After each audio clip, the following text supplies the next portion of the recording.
我倒要看看这吴平为了这个女的下了多大的决心。吴平的性子你还不知道吗？小事随和，但遇到大事却比谁都犟。这个周莹我也看不惯，但偏偏吴平还认准了他。我估计啊，你是赶不走他了。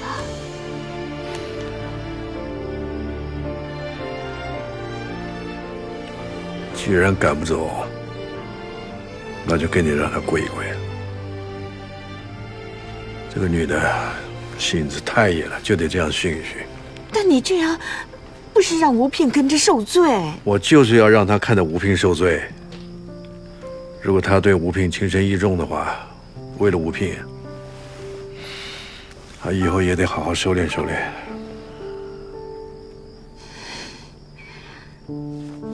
起风了，你冷不冷？不冷。你呢？不冷。你知道吗？从周鹏的横梁砸下来，你奋不顾身抱起我的那刻起，我心里一直就是暖乎乎的。你到那个时候才爱上我？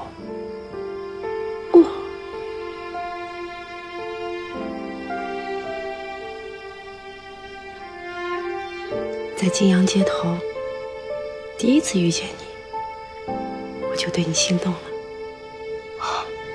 就因为那5两银子？不，因为你的善良。你呢？你是什么时候对我心动的？也许是在我知道你骗了我的那时候。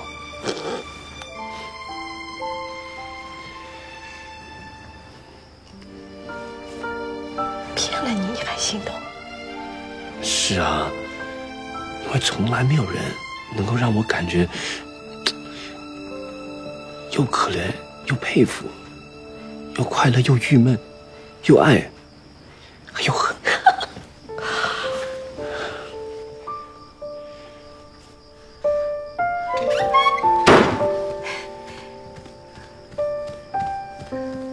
你们快起来吧，你爹准了。起来吧。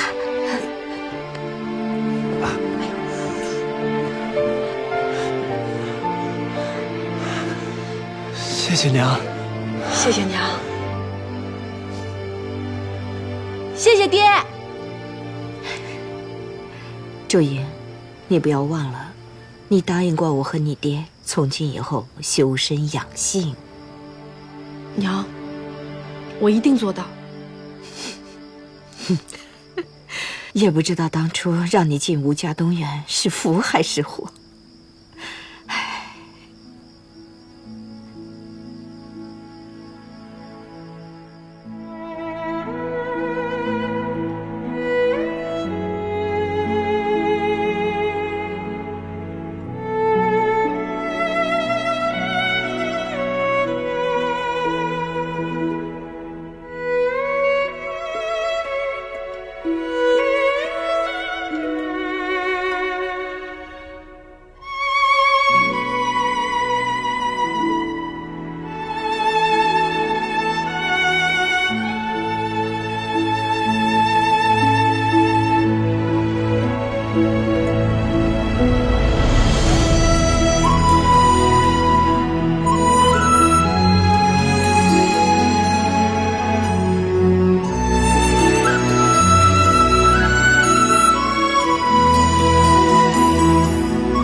二位不吝援手，救灾民于饥寒之时，解泾阳出危难之境。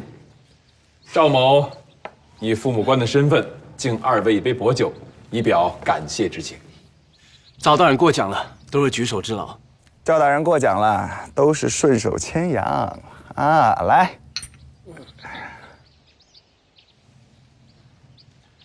沈兄，今日若非赵大人做东，你我也难得一聚，何不战袍旧怨，只谈助人之乐？是啊，很多事情大家都心知肚明，今天通通放下，我们只谈公义，不聊私怨。我听说吴家东院把自家的田地拿出来，无偿给灾民耕种，确有其事。让灾民自食其力，胜过每日靠施舍度日，此举甚是高明。吴少爷，我敬你。吴少爷何止是赈灾高明啊，他做生意更高明。你我的旧账下来再说，可否？为什么要下来再说啊？何不今日就让赵大人断个公道呢？看来这酒是喝不下去了。赵大人，其实你今天不叫我们两个来吃饭，我也会登门拜访你。这是我的状纸，吴聘拐卖我家丫头，人证物证俱全，还请赵大人把那个丫头归还于我们沈家，再定吴聘拐卖人口之罪。赵大人，东院的确有一个丫头，原属沈家，但沈家的大少爷沈月笙已经口头答应将其转让给东院，只是后来事情有变故，转让手续未能履行。那个丫头是我们沈家的私产，可以随便转让的吗？那个丫头已经是在下的贱内，哪怕东院倾家荡产，也不可能转交给沈家。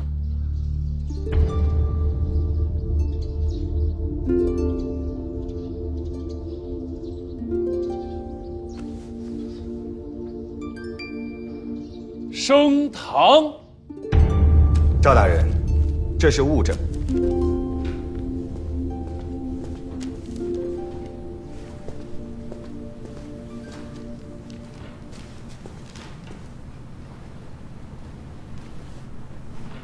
这是人证。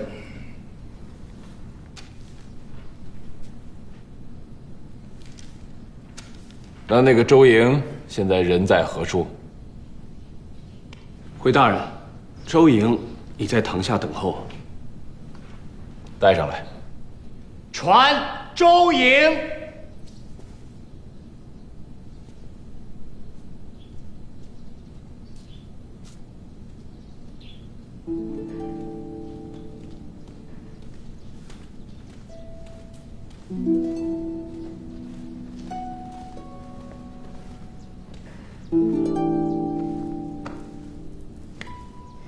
民女周莹见过赵大人。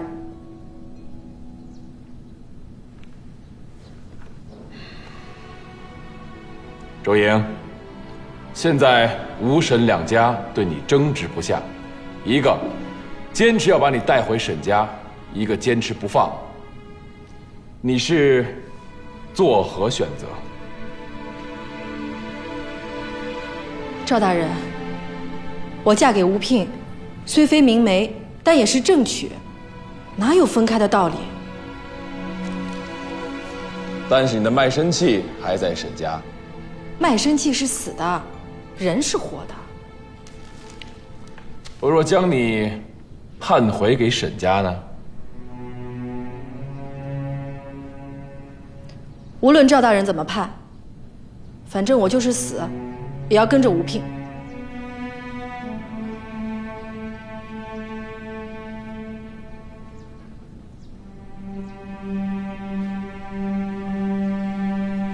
既然如此，本官判定周莹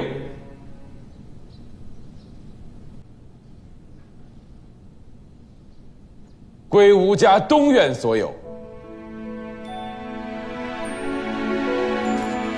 周莹的身家银子，吴聘立刻支付给沈家，共计白银15两。赵大人，你这怎么判的案啊？你既然让我主持公道，这就是公道。他一个买来的五品，你们还搞官官相护啊？你这是贪赃枉法！我没有贪赃，但的确枉法，不然吴聘重伤的案子早就破了。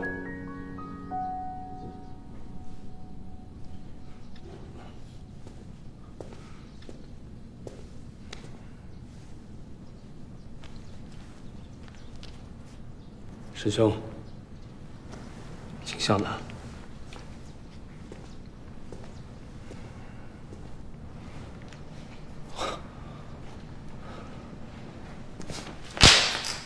周英，你给我听好了，总有一天我要把你给抓回来。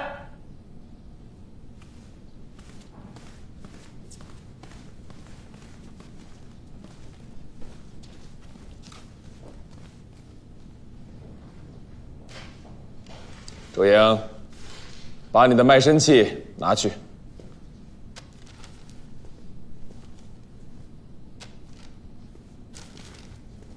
多谢赵大人主持公道。多谢赵大人。周莹，你今日既然来到这公堂之上，我有几句话要劝告于你。赵大人，请赐教。你身为大家媳妇，本应大门不出，二门不迈。所谓女子本是深闺妇，足不出户理正当。赵大人，今日不是你叫我来的吗？我指的不是今日。那你指的是？你随意抛头露面，已经不检；女扮男装更是不成体统，还在街头与洋人勾搭，简直是大逆不道。哎，赵大人，你这话可说错了。我亲眼所见，还能看错？那天我……周莹，孔子曾说：“男女行者别于途。”孟子也曾力倡：“男女授受不亲。”我望你以后检点言行，勿忘我将你判给吴家东院的苦心。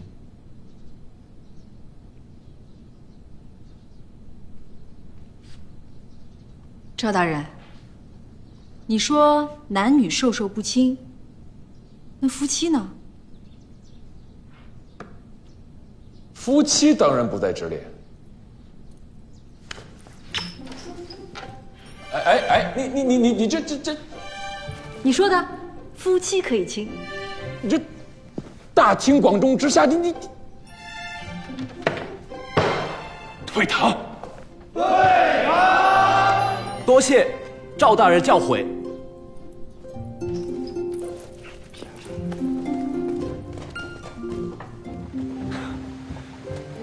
真是服了你，竟然把一个堂堂县令整得如此的狼狈。他活该，谁叫他乱教训人的？但无论如何，今日之事，还是得谢谢赵大人。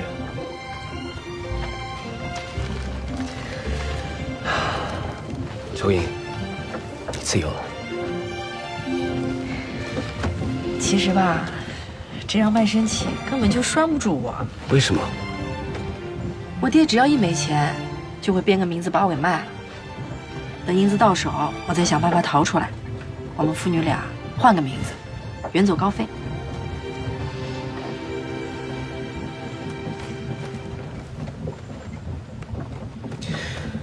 你知道我为什么一定要拿到这张卖身契吗？因为我不想你再逃跑。我希望从今以后，你可以不改名不改姓，永远都是周莹，堂堂正正的周莹。好啊，那从今往后，我就叫周莹。并且是我的周莹。你的？是。以后无论我去哪儿，我都把你带着。我看账，你帮我打算盘；我谈生意，你帮我出主意。夫妻同心，双剑合璧。一起把吴家东院发扬光大，做到陕西第一，天下第一。陕西第一，天下第一，我行吗？你行的，你一定能行。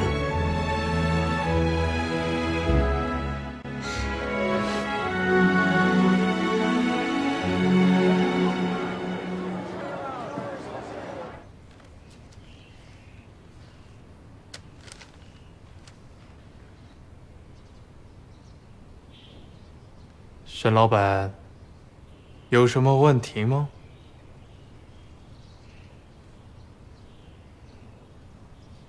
这除了月生之死，都不是真的。真假并不重要，重要的是要给月生兄报仇。这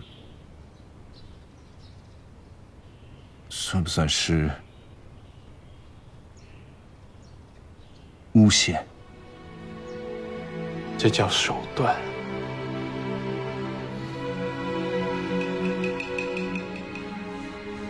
沈老板，您之前也说过，只要能够给月生兄报仇，你可以不计任何代价。就这点手段，算什么呢？好，我干。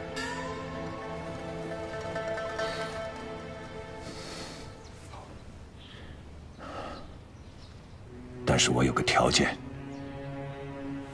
沈老板，请讲。不能让外人知道，这是我举报的。没问题。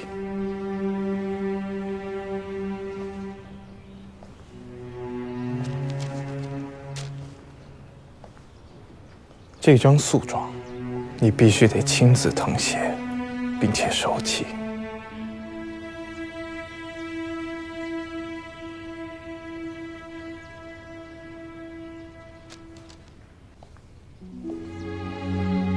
沈老板，这件事由我亲自操办，你大可放心。星儿，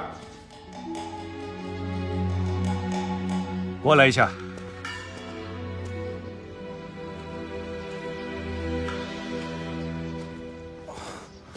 爹，回来的这么早。星儿，这位是杜老板，你还不知道吧？全靠杜老板出手，你才能从赵白石的黑牢里逃脱。哦，沈心怡叩谢杜老板救命之恩。哎，二少爷，快！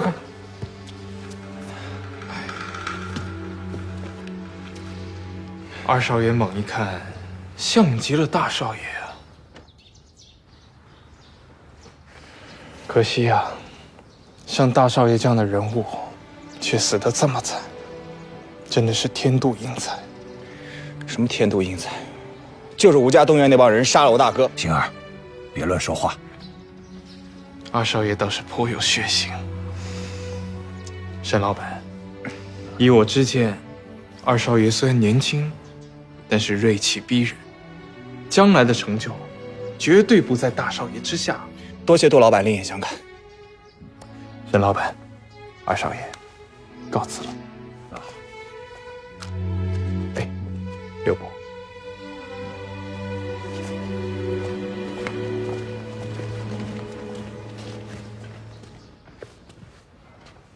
爹，这杜老板什么人啊？来头不小啊！如果连赵白石都要听他的，那我真的有件事情要他帮我忙了。什么事？就是我那个跑掉的丫鬟啊，赵白石竟然贪赃枉法。说什么呀你？月生大仇未报，你还在纠缠什么丫鬟呀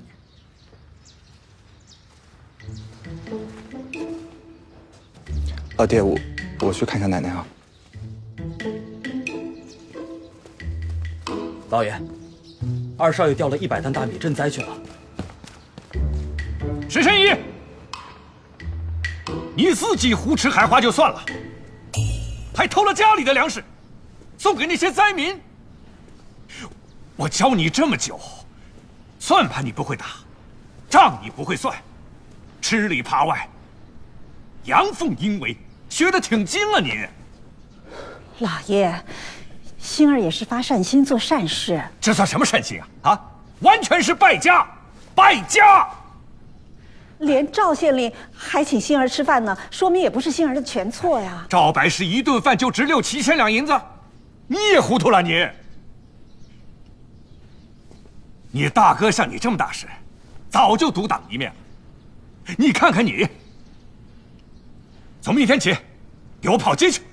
啊！老爷，跑街太苦了，星儿会吃不消的呀。你还惯着他啊？慈母多败儿，他现在这个样子都是你惯的。爹，你别骂娘了，都我的错。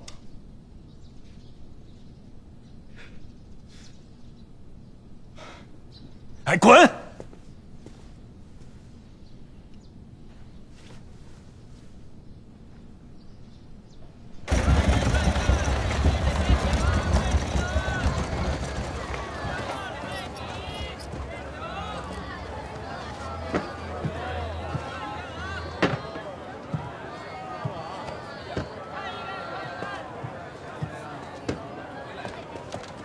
张长青已经布置完毕了，沈四海也已经准备好了，那我们是不是可以动手了？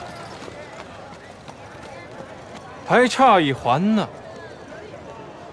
胡志存，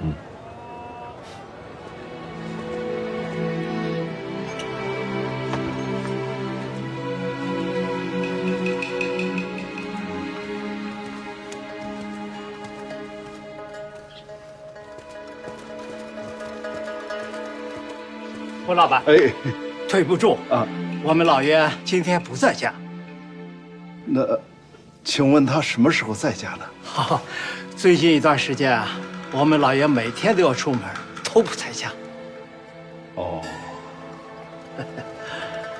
那行，我就另外再找时间吧。啊，好，胡老板，这是前段时间的账和银票，请你点点数，看对得上账不？这意思是，胡老板，祝你财源广进。好了，什么都别说了。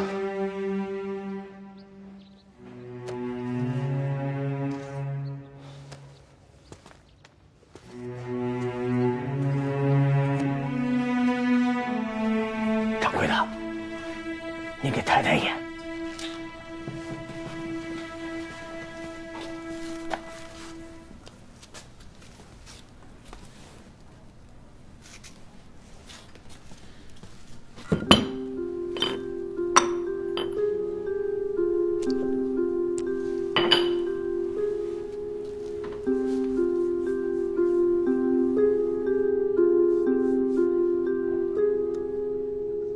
考验，什么人送来的？死党。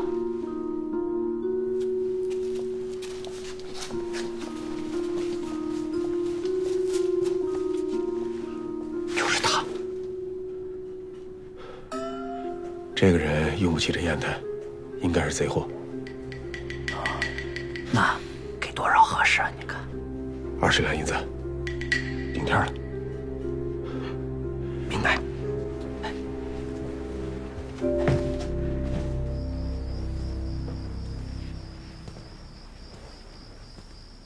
今天这茶可是我沏的，你尝尝看看香不香？怎么了？我是不是又做错了？没错，只是什么？你说。来，先坐下。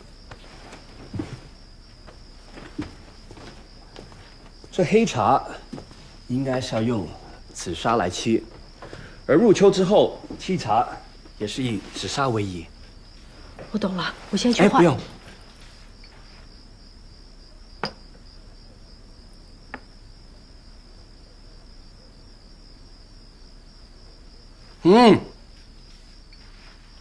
这瓷杯沏出来的茶，怎么比紫砂沏出来的还要香。啊！我明白了，一定是因为你亲手沏的缘故。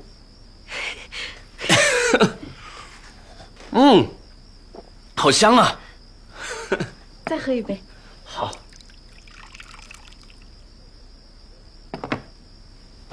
你这看的是什么呀？我看的这个是玉龙泉的账，每年东院都会给卖福船卖的最好的客商给返点。我现在看有哪几家。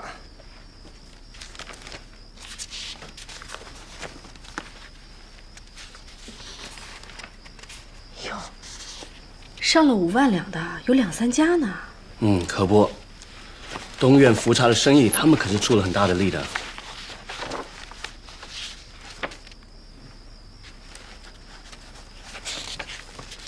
但大多数的客商，一年也都只能卖1万两银子上下。是啊，有100多家呢。我倒是觉得，前3名当然要鼓励，但最应该返点的是这100来家。为什么呢？这些客商地处偏远，再怎么攒劲儿也卖不过5万两，但是努把力多卖几千两却是有可能的。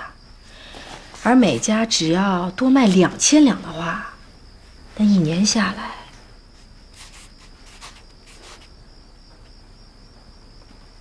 就可以增加几10万两呢。那以你所见，超过12000两的，通通都返。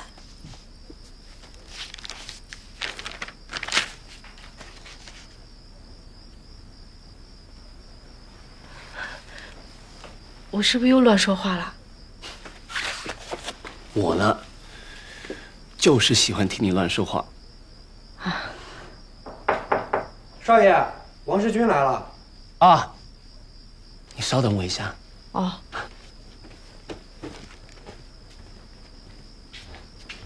你先下去吧。啊，是。怎么样？回少东家，您托我办的事儿，我都已经办妥了。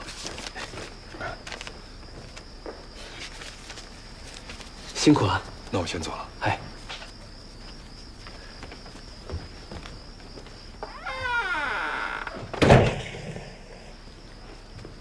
小王找你做什么？现在不能告诉你。跟我还要保密。这件事儿现在没有眉目，所以暂时不能声张。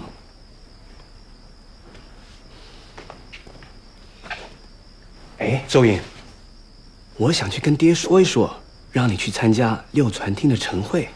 六传厅？晨会，那是干什么的？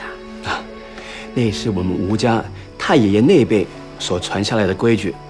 每日饮食卯刻，我们吴家东院所有的大管家、大账房，以及没有外出的掌柜，都要聚集在六传厅，去讨论当天生意上的分配。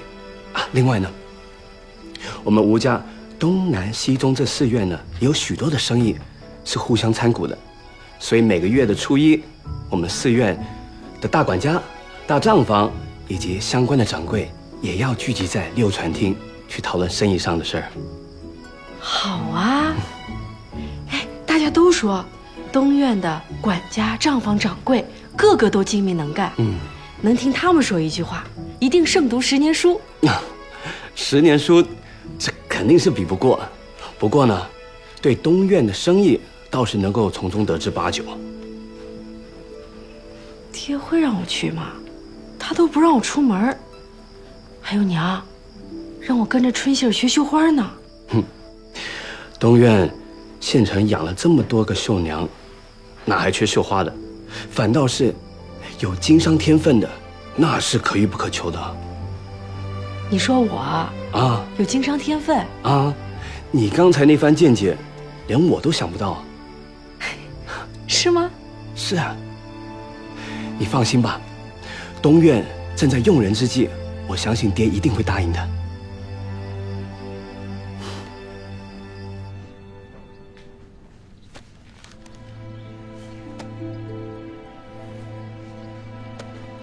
最近我们的生意掉了1大半儿。掉就掉吧。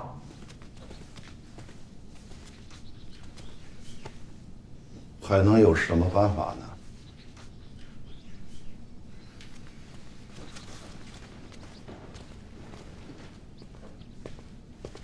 爹。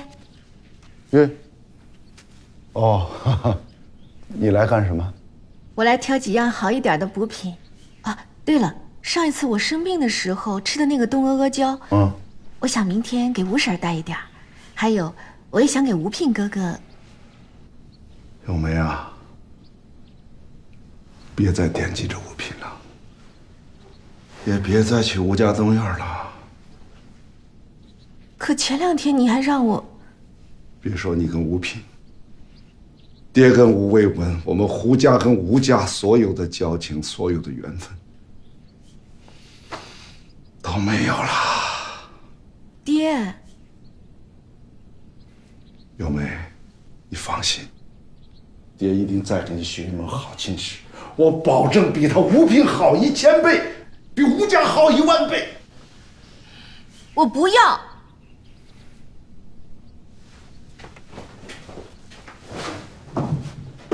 你要也得要，不要也得要。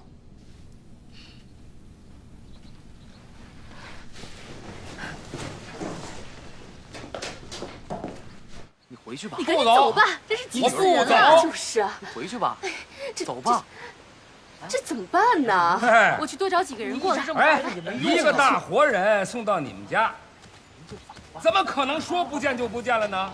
我不走，我要见我女儿。二少爷，见我女儿。二少爷，有人上咱们家撒野来了，老爷不在家，夫人陪老夫人上香去了，我们都不知道该怎么办才好。我今天憋了一肚子气啊，既然有人送上门来了，那正好啊。人在哪儿？在门口呢。您这是干嘛？我干嘛呀？哎呦，要我干嘛呀？这沈家大门口！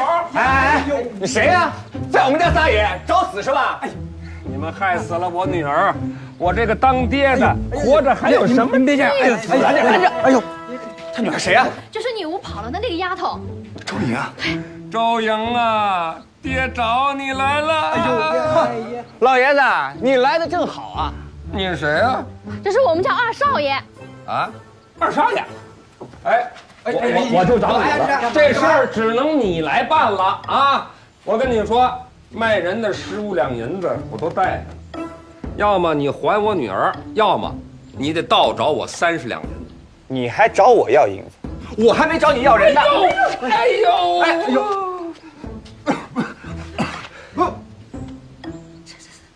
血！哎，我可没用力推你啊！你这怎么了你啊？我有内伤啊，沈少爷，救救我吧！怎么办？叫大夫啊！还不快去啊！叫大夫！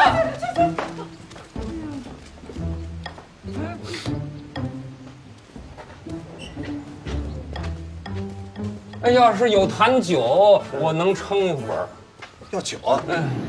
不，这有酒吗？拿起来！哎呀，你现在喝酒行吗？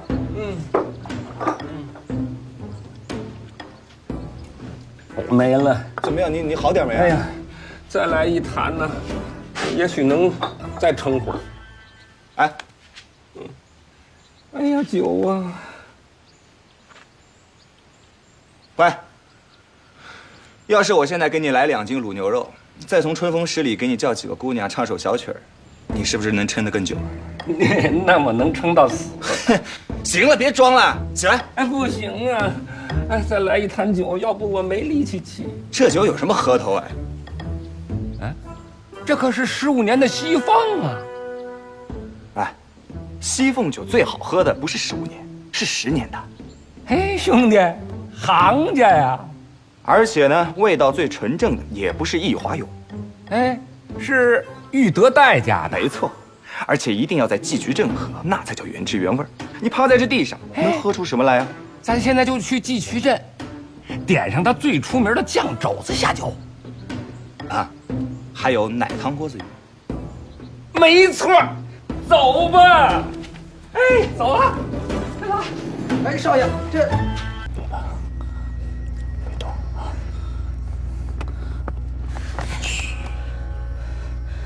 陈正，你到底要干什么呀？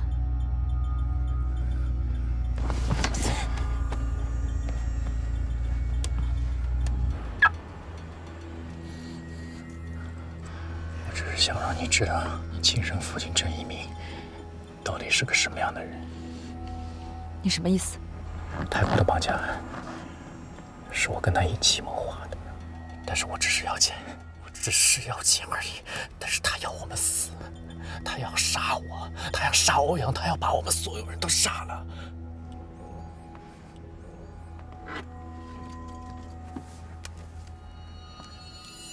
这是昆塔的手机，里面有他和郑一鸣所有的通话记录。我相信你不希望我把他交到警察手里吧？最重要的一点，手机，一台手机，那个绑匪头目昆塔的手机。在陈哲和他消失之前，我亲眼见到昆塔使用过这台手机，那就意味着这台手机一定在昆塔的身上，对吗？而当陈哲回来之后，泰国警方并没有在昆塔的尸体上发现那台手机。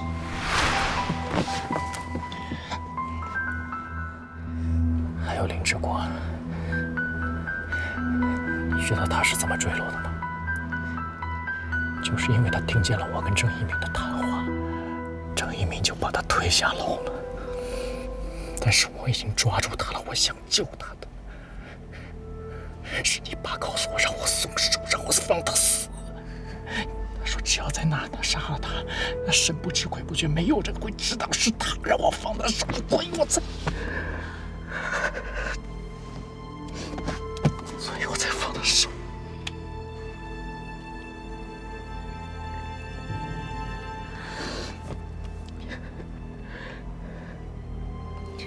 你告诉我这些，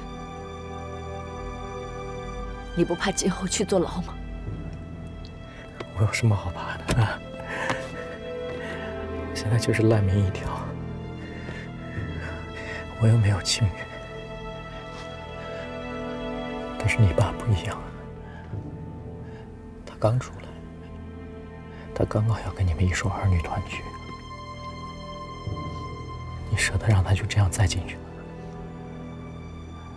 他这把老骨头再进去可就真出不来了。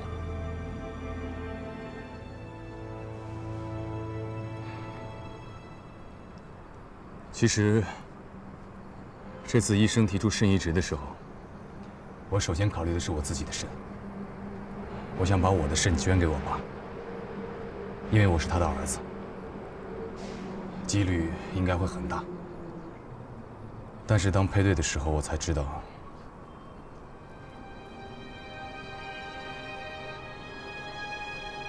我是 A 型血，我爸是 O 型血。所以根本就不匹配，而我妈是 B 型血，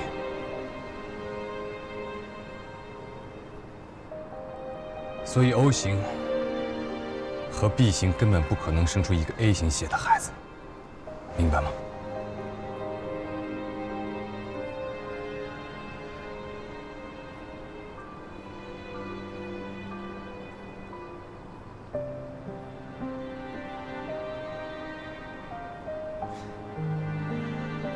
一直以来，所有人都理所应当地认为我是欧家的孩子，我也从来没有质疑过这一点。所以这次我从泰国接杜尔南回来的时候，只做了他跟我爸的 DNA 鉴定，我却从来都没有想过，我跟你去做一次鉴定。梅雅，我不是你的哥哥，我们根本就没有任何血缘关系。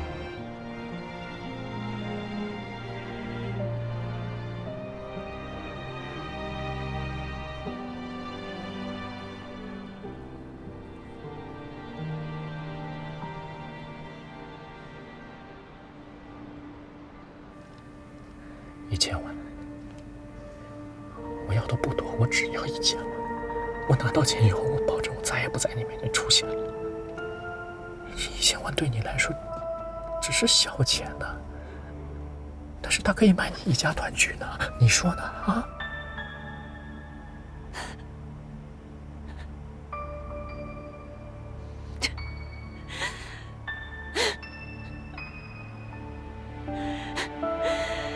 陈哲，你从我手里偷走了欧阳在泰国的行程单，你告诉泰国警方，昆塔的死是因为你在跟他搏斗的时候，被他自己的刀误捅进了胸口。但是泰国警方在他的尸体上找到了不止1处的刀伤。你是故意杀他的，对吗？你怎么知道？不是，你怎么知道这些细节的？谁告诉你的？你究竟还做过多少丧尽天良我不知道的事情？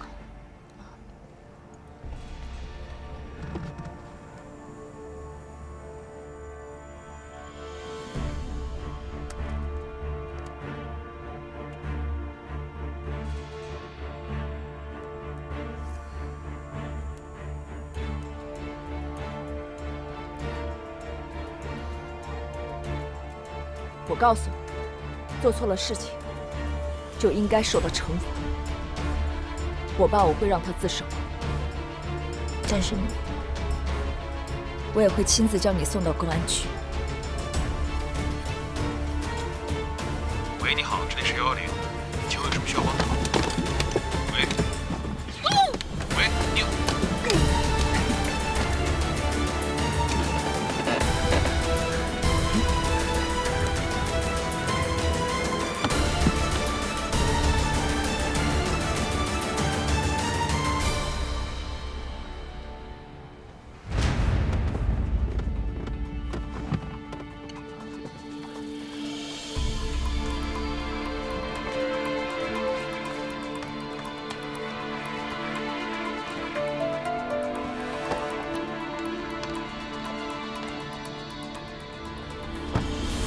干什么？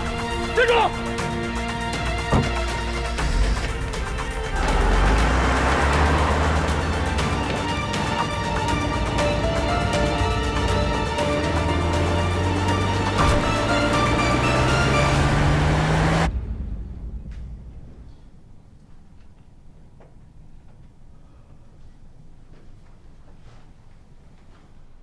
你为什么没去公安局报案揭发我们？因为我不想看到你心里的仇恨继续延续下去，我更不想看到将来这个仇恨会殃及到我的女儿身上。冤冤相报何时了啊！可是我差一点就害死你了。我这不是没有死成吗？一鸣啊，你是什么人我最清楚了。你现在就是让仇恨给绑架了。作为老哥们儿，我不能见死不救。我上次冲进包房，就是想唤醒你。你好不容易从里边出来了，就应该好好的活下去呀。人生哪有这么多的时间纠结过去呀？你看，长陵风风光光了一辈子，这人说走就走了。这人都走了，你还找谁去报仇啊？你不是还有个女儿吗？就算为了她，你应该珍惜当下，珍惜如今才对，是吧？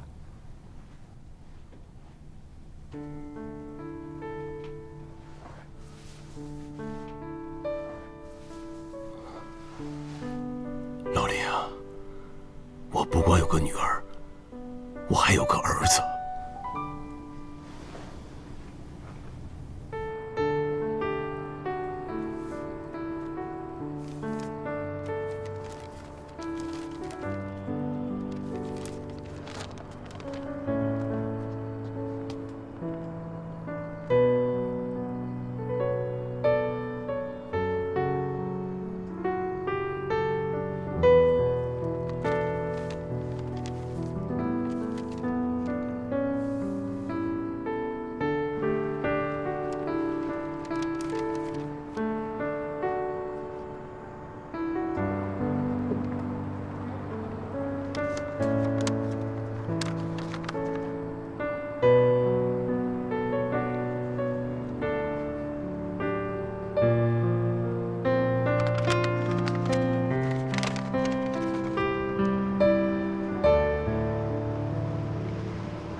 我一直在给我自己泼冷水。我告诉我自己，我不可以想你，即便我知道我们这一辈子都不可能在一起，即便我知道你是我的亲哥哥，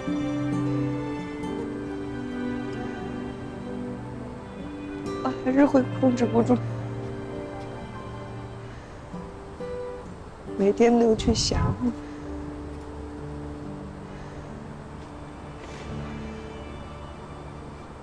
现在你订婚了，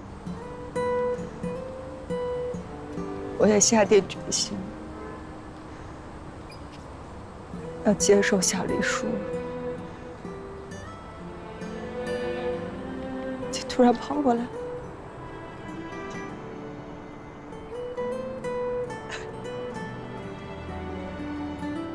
你告诉我，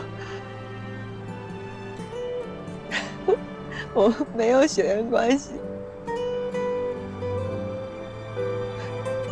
你不是我的亲哥哥，你让我怎么办？我们要怎么办？欧阳，我们不能这么自私。我不爱徐思雨，我从来都没有爱过。虽然我曾经为了让你彻底的对我绝望，我试图很努力的让我自己去爱他，但是我发现我做不到。我心里全都是你。我知道我这么做很自私，我也很对不起思雨，但是我不想欺骗她一辈子。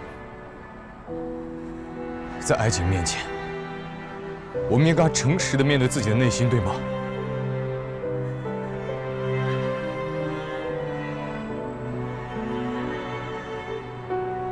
你不爱李董，对吗？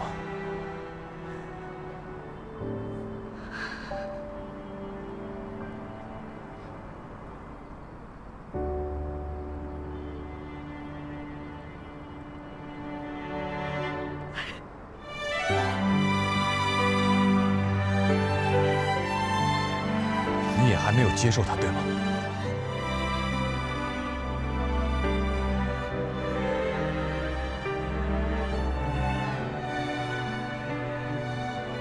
梅雅，当我知道你不是我妹妹的时候，我满心满脑子都是你。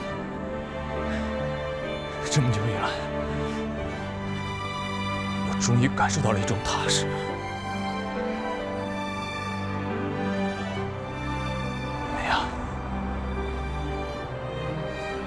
爱你，我离不开你，我不能没有你。我要娶你，我管不了那么多了，我就是自私。我想共度余生的那个人是你，只有你。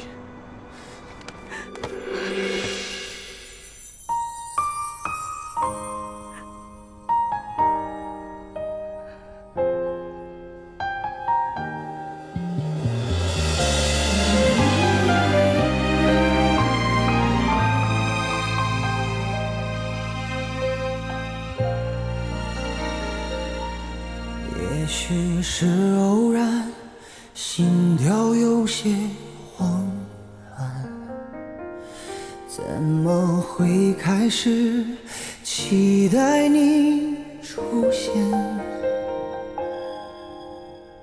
装作不在意，偷看你一眼，我藏起了。我们相互拥有，相互扶持，无论是好是坏，无论疾病还是健康，富裕或贫穷，我们都彼此相爱、珍惜，直到死亡才能把我们分开。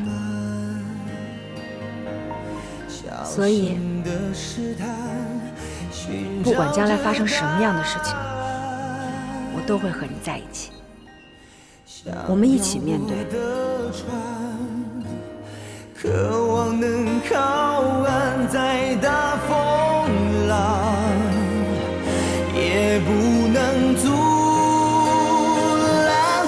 愿为你放弃所有的从前，却不能转移看你的视线。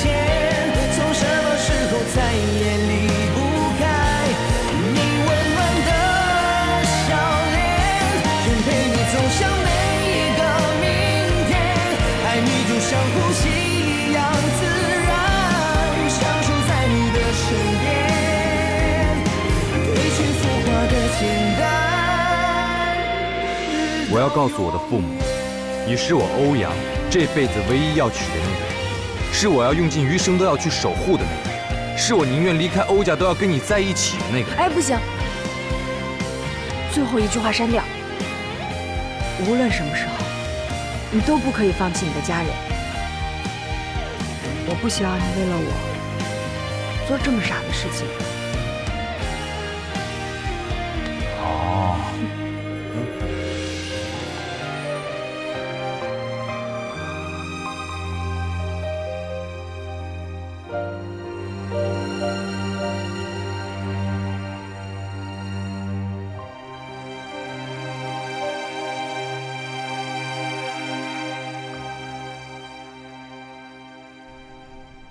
你是说，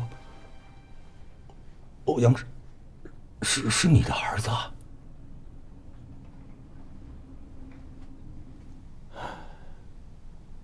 我为了报复常林，跟陈哲勾结了这个泰国的臭流氓，策划了绑架案。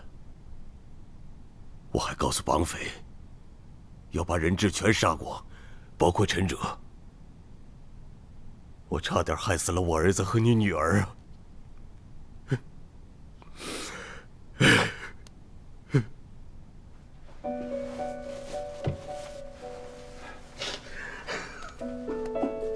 一鸣，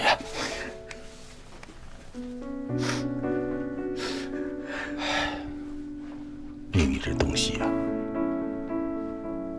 咱谁也没办法抗争的。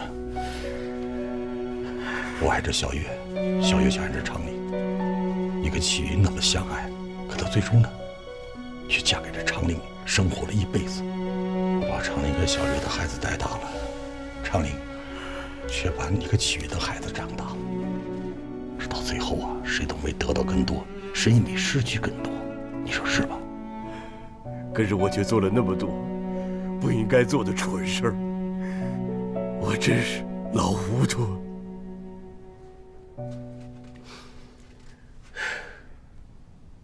老李，谢谢你，谢谢你没有去揭发我，给我留一个机会去自首。一鸣，你真这么想啊？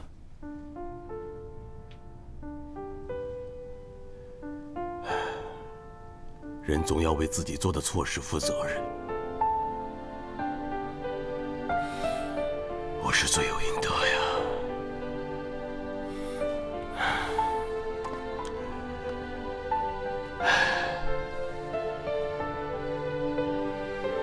李梅啊，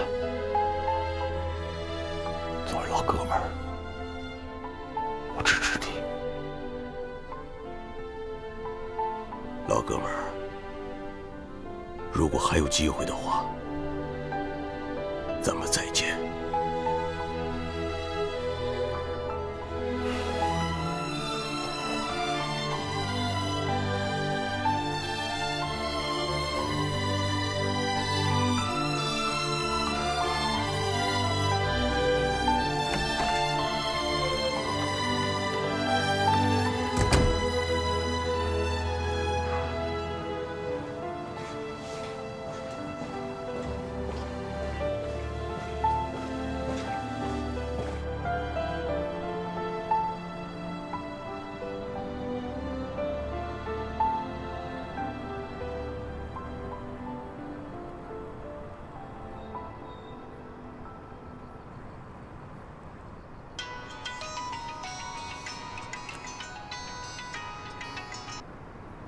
喂，你好。董事长，陈哲刚才到公司骚扰你姐，然后把你姐绑走了。什么？陈哲把你姐绑走了，现在被警方围住了。好，位置发我。好。怎么了？陈哲绑架了我姐。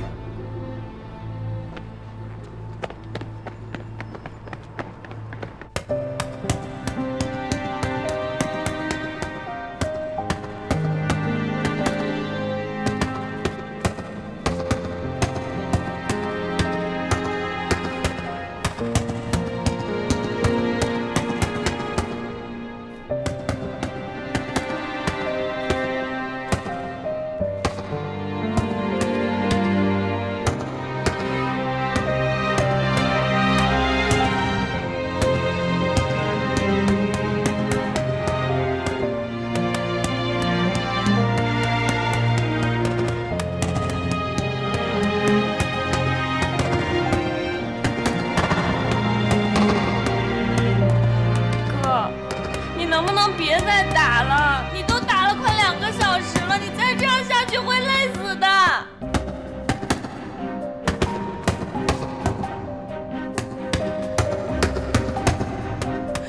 哥，你别打了，你手都打出血了，你能不能别打了？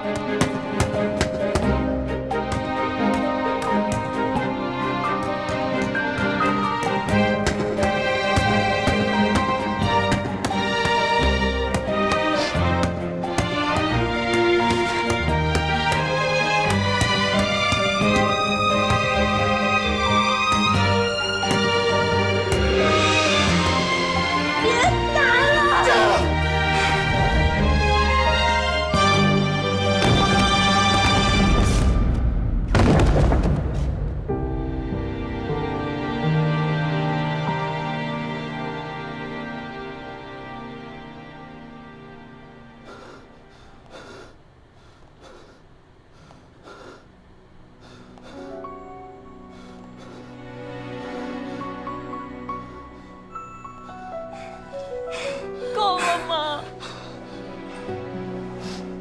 这么能打，你为什么刚才不打他？为什么你不告诉他你不同意？为什么所有的一切都要自己默默去承受呢？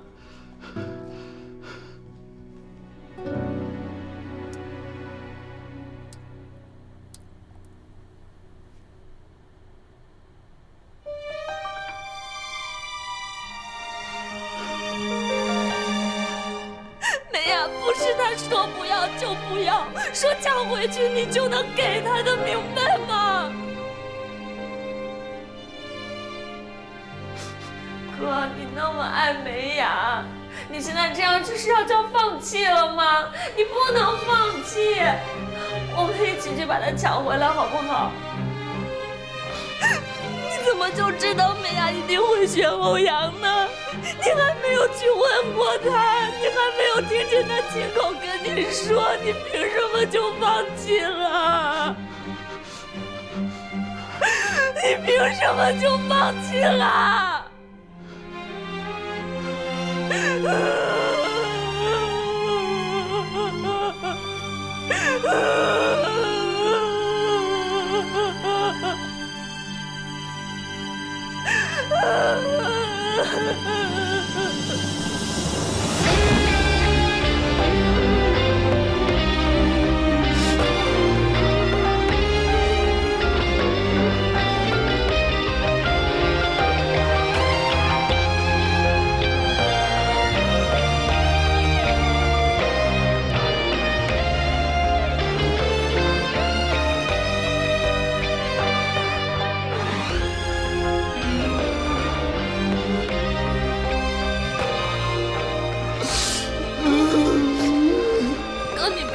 你别这样好不好？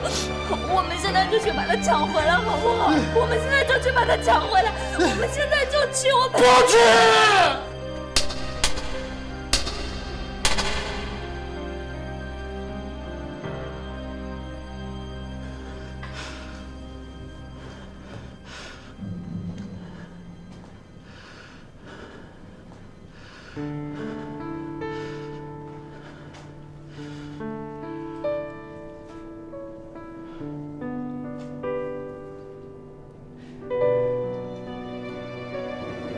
来的时候，总要体面一点，对吗？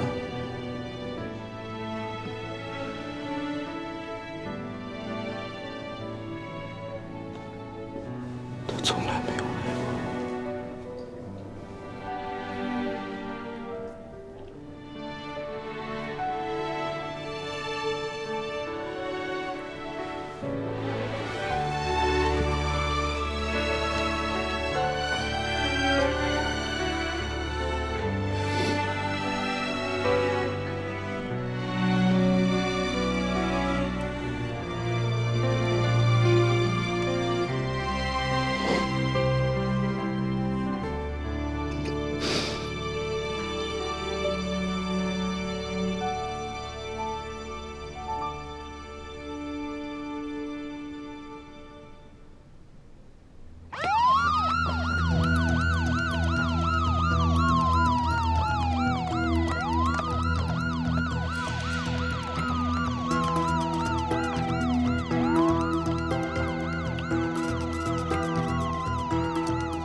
你满意了？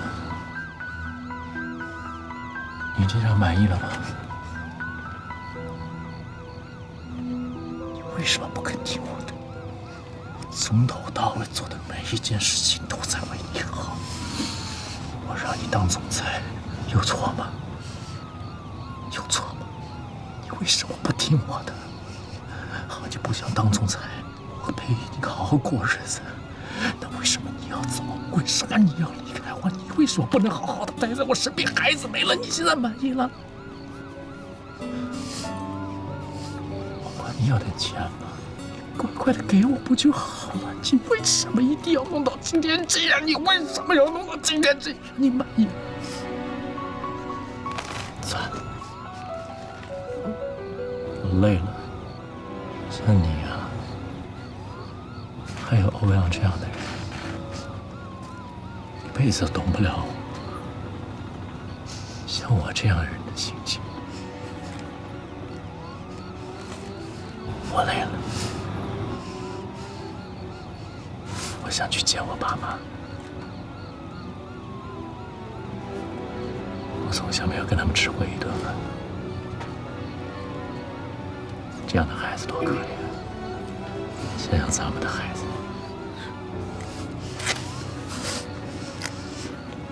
咱们下去陪他吃一顿团圆饭好吗？